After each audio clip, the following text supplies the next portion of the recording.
G'day everyone. I'm going to show you how to make your yin and yang, and we're going to use the circle cutter from True Cut, which is a 360-degree circle cutter, and that is also available on the website, or you can contact me through Facebook. Okay, so with the 360 cutter, you will get the blade is in here. Okay, that's the blade just there, and it comes with a cover. So the first thing you're going to do is take that out. This also here is a guard, a safety guard, so that it doesn't press down, because when I put that in and push, push, doesn't move. When I take it out, it goes right down. Okay, that blade moves down. So while you're not using it, you have that in. When you are using it, you have that out. That's your first thing. Now, you'll also notice on here, it has measurements, so that will give you the diameter or circumference, whatever you want to say, the circumference of a circle at 12 inches, 11, 10, and it's got the halves and quarters in there as well. We're going to turn this disc at the bottom here, which moves that pin. See that pin? That's got the red line there, and I can see that red line on this side, and I'm going to move it to 9, and I'm going to put it there, just support it from underneath with my finger. Be careful, because that pin, if you push down on this, that pin is sharp, and tighten that up, and that will now give me a 9-inch circle, perfect circle every time. Okay, to get to the yin and yang, there's a couple of steps. Okay, so I've started cutting. I'm going to show you the whole process because I want you to see everything. I've used these layer cakes, so they're 10-inch squares, and I have put a 10-inch square of fusible on the back of them. Then what I do is I will turn it over, and I iron that on. That is ironed on. And I turn that over and I fold it in half, and half again, just like that. And that's my center point. Okay, so I'm going to put a pencil mark there as my center point. This pin here, where that red line is, this one is the one we moved. This one here is where that will go. So I will place it there on top, and I can see the 9-inch marks there, the numbers, and I make sure that they're on the line. And it also, I can see through here, and I can see that there's a crease there, and I just line that up in there, line up my 9 on the crossway, press that down, and just gently move that back. Now I'm using my left hand, I'm a right-hander, so I'm going to move it back behind, almost behind my arm, so way back here. I'm going to press down on that blade, and I'm going to, in one go around and make a circle. There you go, there's your circle. Look at that. Then what we want to do is, we've got our little center mark there. We take a ruler. That's all right. Are you going to sell these thingy jigs? Yeah, oh, wait, I have for quite a while now. Gidgets. So yeah, they used to be 66. I'd have to have a look at what the pricing is now. But yeah, they're around about the $60-something mark. I think they're about 69 now. So I'll just make sure that pencil mark is on that line, and then I go the other way. Sorry. So I will fold, get myself a mark, and make sure that my ruler line, doesn't matter what number it is, it can be down here, it doesn't matter, is level on this line that I've just drawn. So it doesn't matter where I've folded it, because I could have folded wrong, and it looks like I did. So I'd rather use that drawn straight line, and that gives me that center. So I've got my center and I've got a cross. Now it's a 9-inch, that's 9-inch. 9-inch from here to here. From here to this point is 4.5-inch, right? So we need to come into the center of there. So 2 1/4. So the way to do that, I found the easiest way was to take that side. We only have to do the top and bottom. We don't have to do, and there's my mark there. And then I turn it around and I go and mark. That's one, and I get that. And I get my ruler, so I've marked that. I make sure that ruler has a line level, and I mark those 2 2¼ inch. That now gives me that cross section. Okay, so that's my cross section. So there's my cross lines center, and now that is the center of this section, and that is the center of this section. So once I've done all my 9-inch circles, so that's the first thing I do, I then take this thing, I loosen it up, so righty-tighty, lefty-loosey, and I go to 4½. So you've got 2, 3, 4½, and then I tighten that red line I can see in here. That's at my 4½ mark, and I place that on that 4½ line. Now what you've got to remember is you want it centered, so that's why we drew the line down the center. So I can see that line there. I know my pin is going to be close to the center as it possibly can, and I push down on the pin. Okay, push down on the blade and come right around until you're off the fabric. Then I want you to turn that around so it faces you. Put that pin back on that halfway mark. So I've got the 4½ line. I've got my center line here and here. I can see right through. Put my pressure down on the pin, push down on the blade, and come that way. And there you have it, a yin and a yang. So we're going to repeat that process for every one.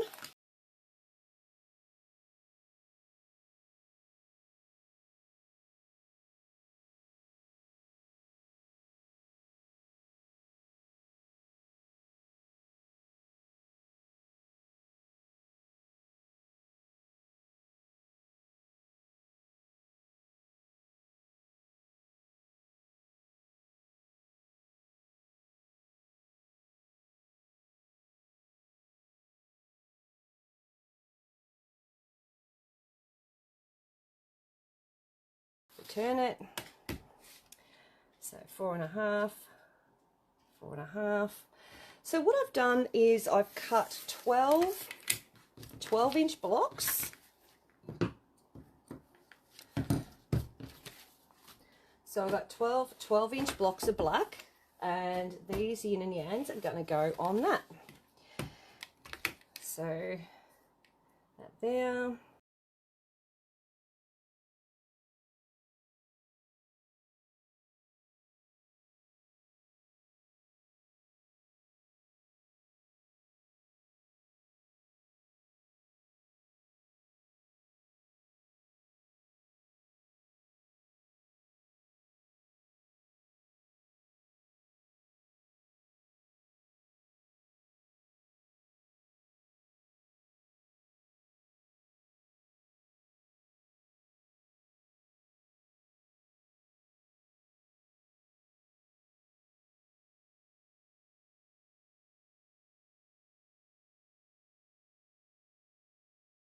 Was that yin and yangs.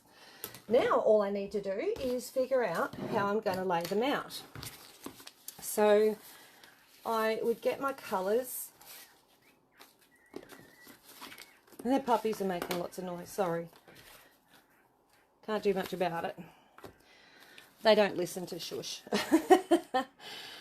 Alright, so yin and yang is normally like dark and a light, so that's the sort of thing I'm going for.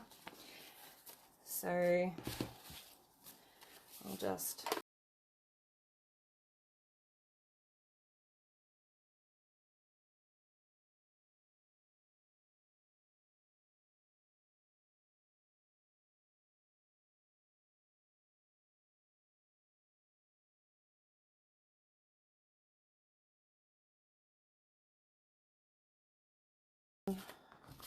that one, and that one.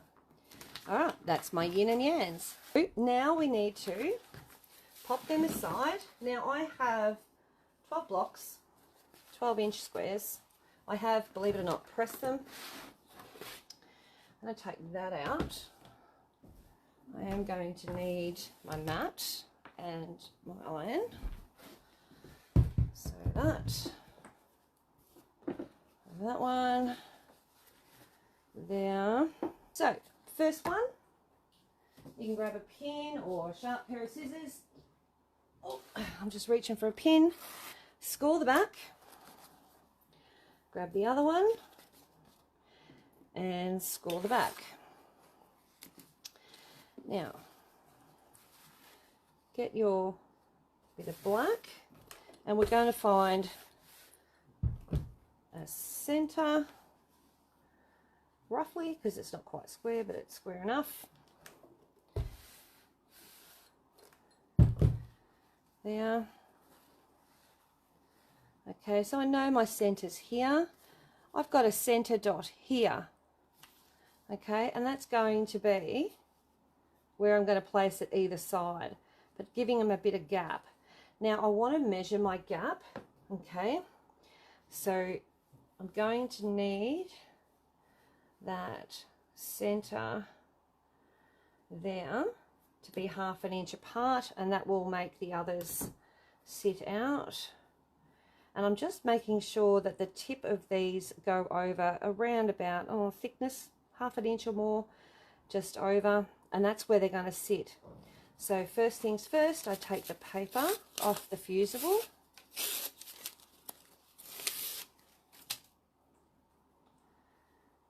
And place that back exactly where I took it from, if I can.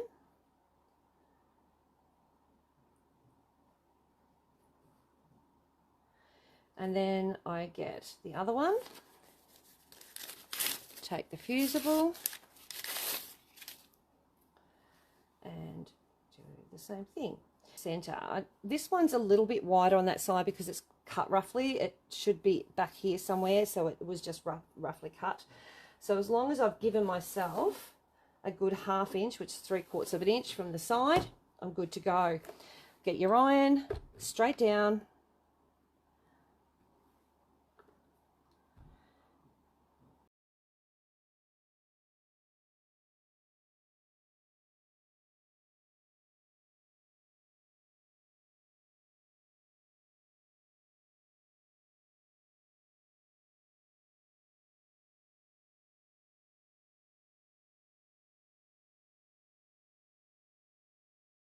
Earlier.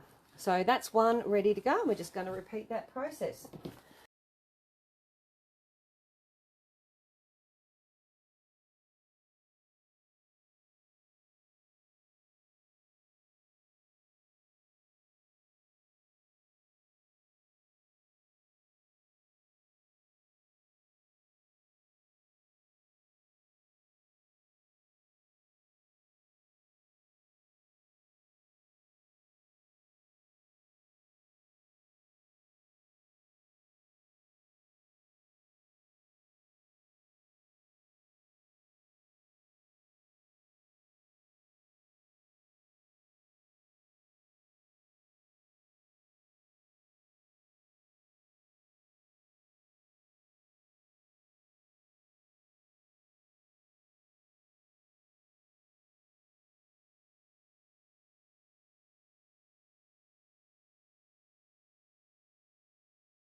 All right, so now here's where you would lay it out. So you can go 3 and 4, 2 and 6, whatever you sort of like. I would try and just randomly grab them like I'm sort of doing. Don't sort of, you know, I've got a dark one there and a dark one there. Doesn't matter. If I turn it that way, it's different. It doesn't really matter. You can do them on point if you really wanted to do them on point. So I could have it like that, or I could have it like that. It doesn't matter. All entirely up to you. But they look fantastic. I'm looking at them in the camera and they're just gorgeous. So I would go 3 by 4. So 1, 2 and 3, 4, 5, 6, and then I would basically go, all right, this is 1, 2 and 3. That will be row 1. You could put a number in it. I'm going to actually turn that upside down, so when I turn it over, there, it's at the front. Then we got 2, 3 and 4. So, sorry, 4, 5 and 6. So that's number 2, and I'm just going to turn it upside down, pop it on top of the other one, and make another row of 3. Is it ace? 2 rows of 3.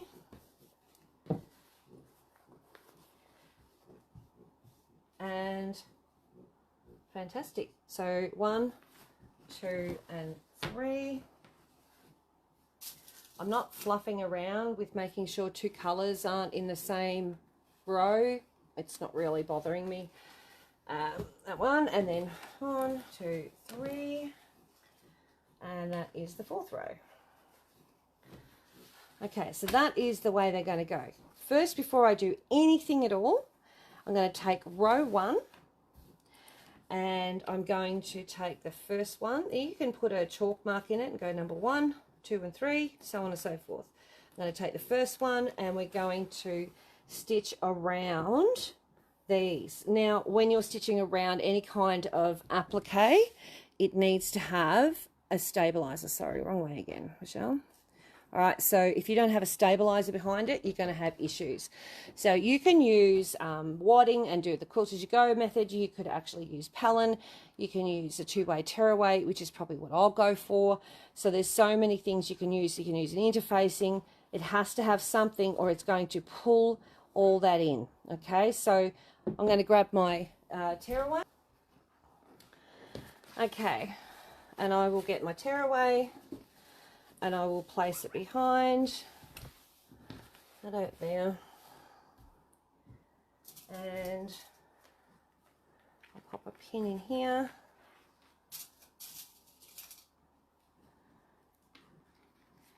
here and here, each corner. One in each corner is plenty.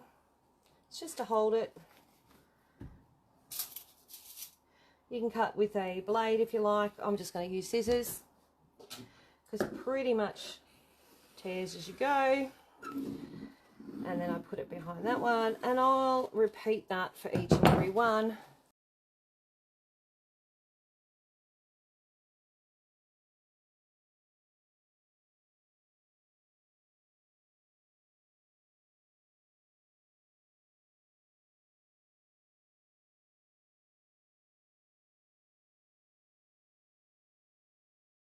Set up with black thread. I'm going to do black thread around all of them.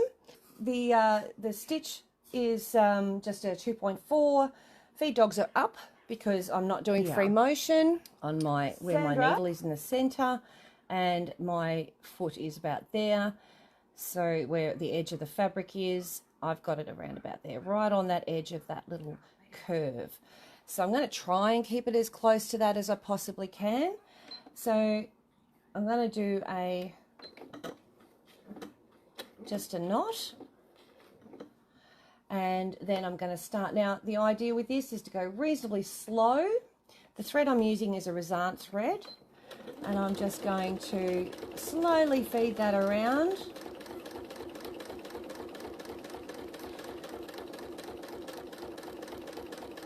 Now, being the walking foot, it does literally guide you around a little. Now, lift and turn when the corner gets a bit tight.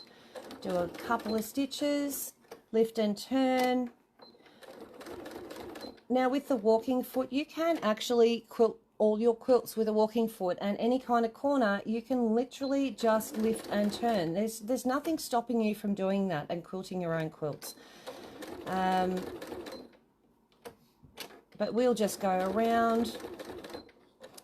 Being batik, I'm not stressed about fraying. I'm only going to go around once. If I was free motioning, I would probably go around more than once.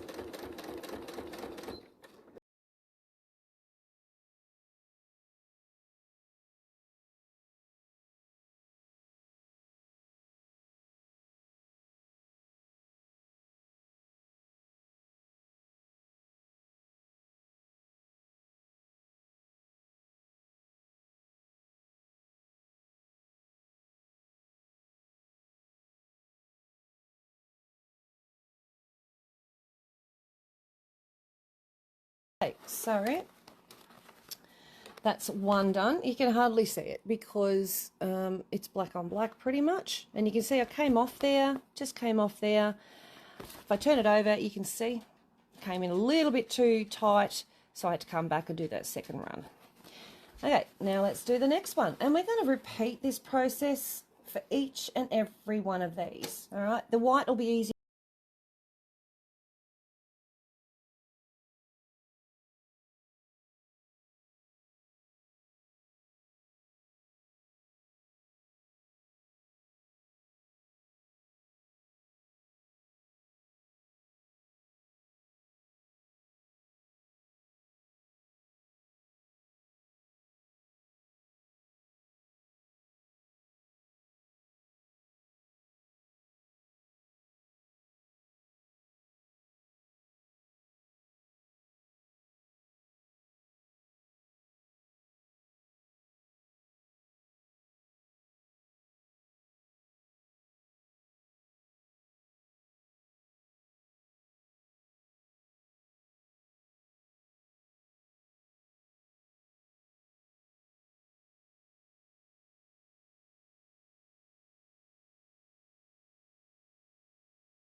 Lazy too. Jan, I go around twice because I'm using a straight stitch, and I just want to give that extra little bit of stability, just for when it goes through the wash and things like that. If you're using a blanket stitch or a satin stitch, you don't need to, because it goes back and forth. Okay, so that's that one. In the coconut and drink it all. Look. Before I put any sashings or whatever borders or anything around them, I am actually going to trim these back to 11.5 inches square. So that'll be happening, but that's what's going to happen. And then once that's all the way around and I've got that, so say this one along here, because it'll have that around there. That looks good, doesn't it?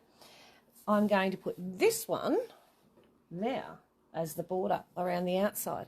How cool is that going to be? That's going to pop.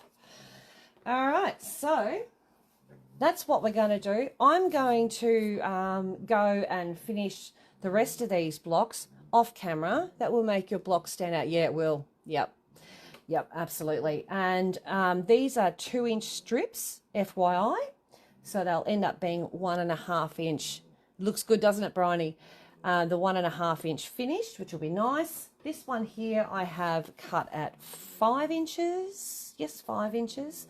Or 5.5, sorry, I tell a lie, 5.5. So that'll end up, once it's bound, it'll end up at 5-inch border. So that's going to be going around with that. I think that's going to pop because that has got lime in it as well. Going around, look at those colours. Which is good. And so that's those. I've got them in bundles of 3. There's 4 of them. I have then cut a 2 inches wide hang on, take one step backwards. I've then trimmed these down to 11.5 inches square. Okay. Then I have cut 2-inch strips and then cross cut them at 11.5, and I've cut 8 of them. So that's 1, 2, 3, 4, 5, 6, 7, 8. Okay, so what I need to do now is just get my first row.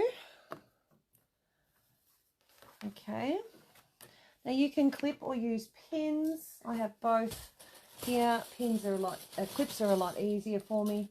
So I'm just going to grab out a handful of pins. Clips. Look, I'll put my teeth back in again. Make sure that your yin and yang are upright, the right direction. And I'm going to grab 2 of these strips. First one, I just want you to clip one of these strips on, and on the second one. So I'm just making sure you can see what I'm doing. And I'm clipping them to the right hand side. You could clip both onto the middle one, doesn't matter. All right, now I'm going to pop that last one aside. Okay, so I've got the first 2 with one strip on and then putting the other one aside. Now let's bring the machine over. Using a normal stitch, everyday old stitch, I am going to do a 1/4 inch seam.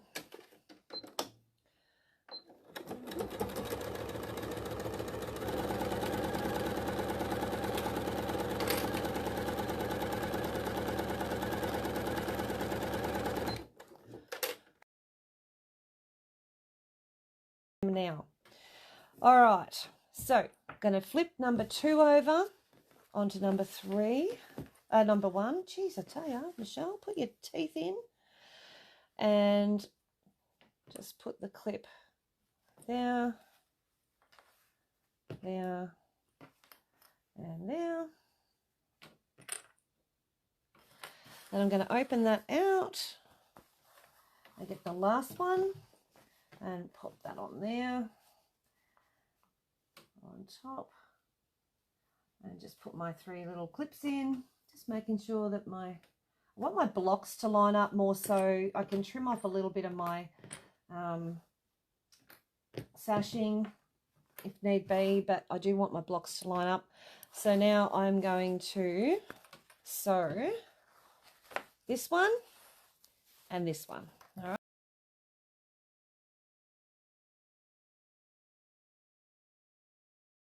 Put that up, pop that out of the way, and again I'm just going to finger press, and I'm just putting all my seams, those seams facing each other,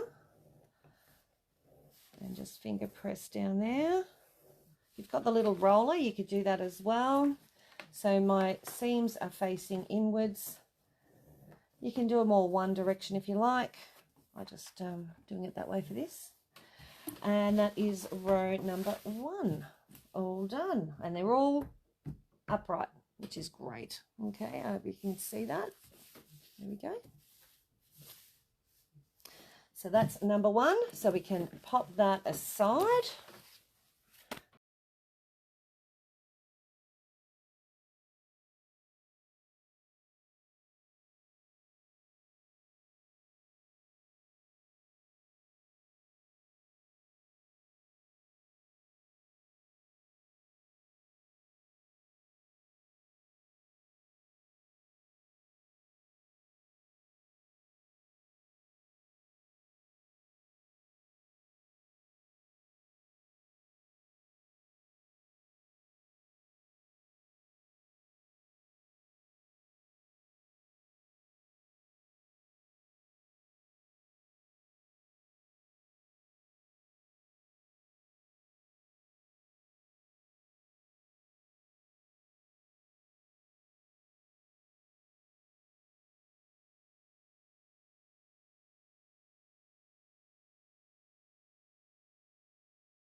Number 4, number 3, number 2. Actually, we'll keep number 2 with us.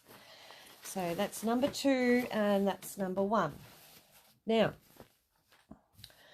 you can do this one of many ways. You can and should measure this, right, and then cut your piece, the length of it.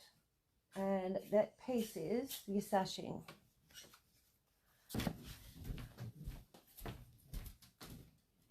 All good? Oh yeah, all milk. They're all milk drunk. Now I don't have a tape measure with me right here and right now. What I'm going to do is I'm going to lay it, and I'm laying it across the centre, and I'm going to just trim that off. And this is the cheats way.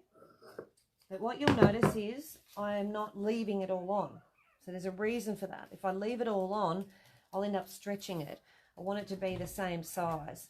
So this is number 1. So we're going to pop this on the top. Like this. Squeaky babies.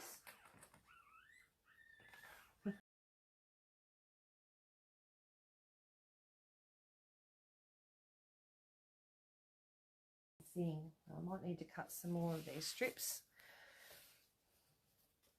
That end. And then in the centre, just place it along flat. And then I'm going to put that on this end. So I'm going to turn it so I can see it.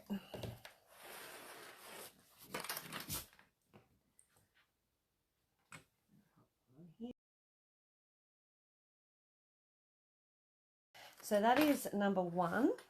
All right, the row number 1, and then number 2 we're going to add to that of 2-inch strips of width of fabric, if that helps with your measuring. I'm going to pop those aside, and I'm going to get my machine over here.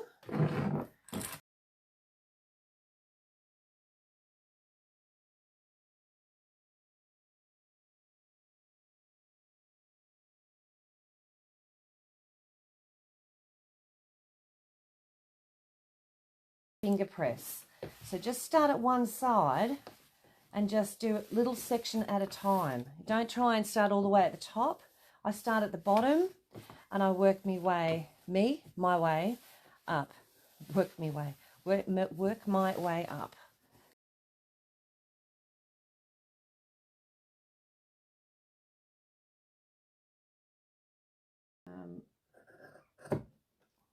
Just needs a little trim just to straighten up because I did cut it with scissors before. So that is strip number 1. Okay, now I'm going to do the exact same thing. I'm just going to grab, oops days, I'm just going to grab number 2. That's it there. Pop it with it and just fold it up. That's 1 and 2. I'm going to grab number 3 and I'm going to do the exact same thing with number 3. I'm going to get a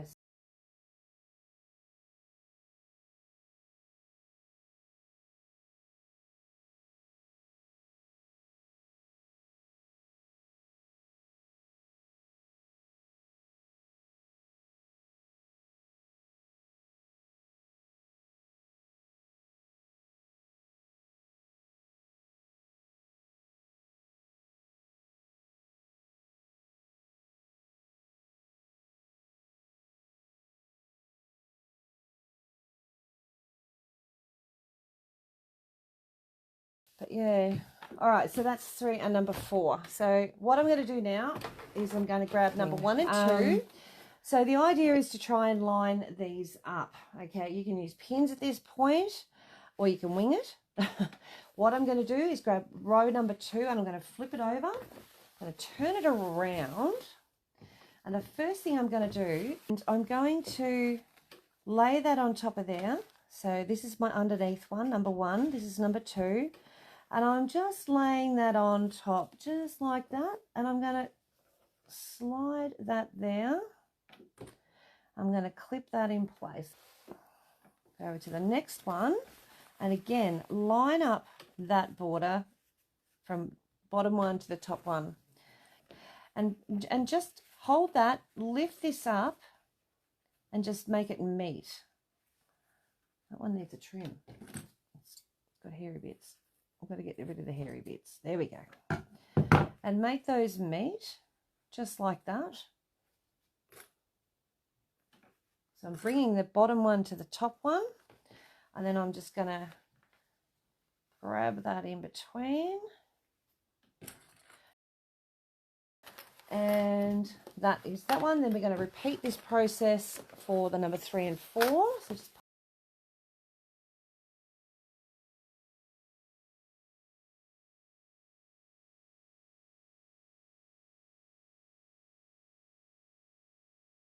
okay, here we go. So we're going to sew. We're going to sew number 1 and 2 together. Same seam allowance.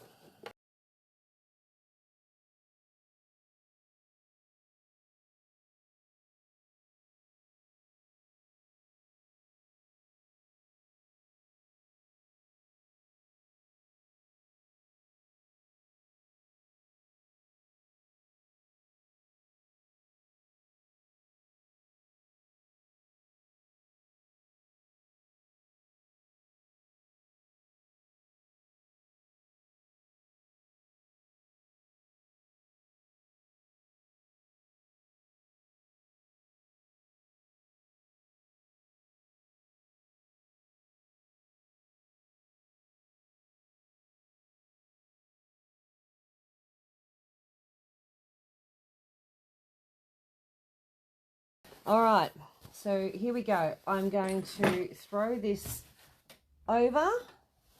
So I've got a sashing and I'm the raw edge with my quilt. It doesn't matter. I haven't sort of gone fussy as to where my blocks are in color wise, because it sort of was they're similar but they're not same enough that it's going to matter. So yeah, so it doesn't really matter with mine whether they're upside down or back to front. Okay, that one there, holding it there, get that top one.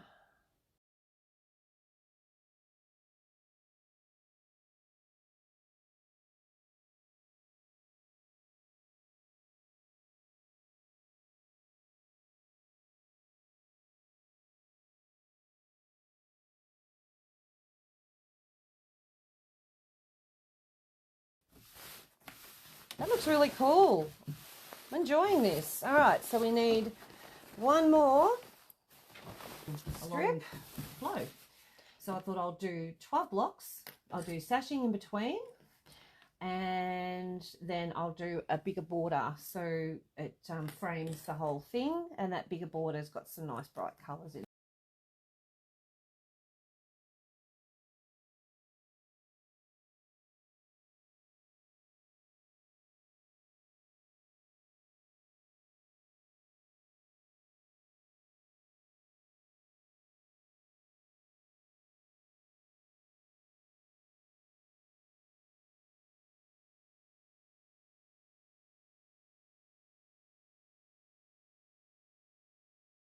Easy.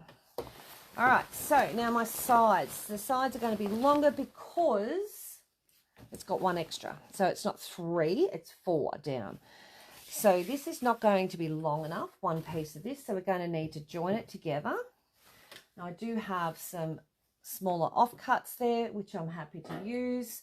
I just want to make sure that they're long enough. And the best way to do this, I normally would spread it out. That's how I would do it. Just get my copy and everything out of the way. I would open it out and I would measure down the centre like that. Pieces everywhere. Got my 2 side pieces, and I'm basically going to go along the sides, put these on.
flip her over.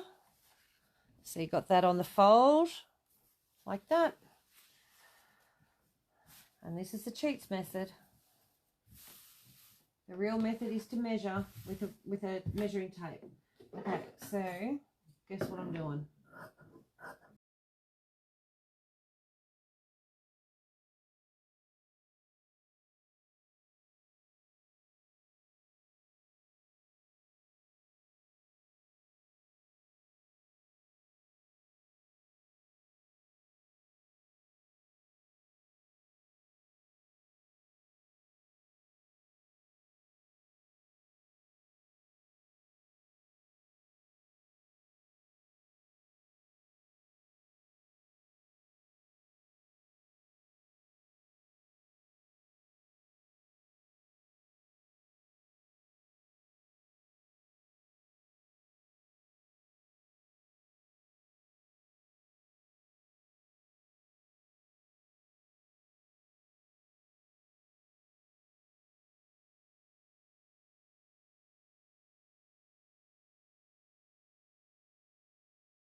How cool is that?